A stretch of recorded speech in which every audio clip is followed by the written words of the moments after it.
মায়ের দুধের ঋণ শোধ করা কঠিন, তিনি জগতের সেরা। ওগো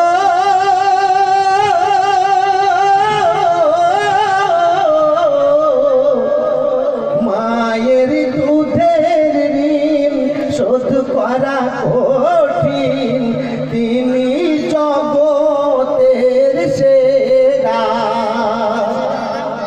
মায়ের সেবা করিলে সুনজরে দেখিলে আল্লাহ রাজি হবে তার উপরে।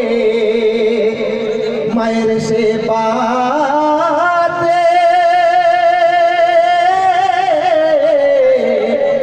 খুলে যায় জান্নাতের তালা, ভরে যায় জমিনার বালা, খুশি হয় আল্লাহ তাআলা।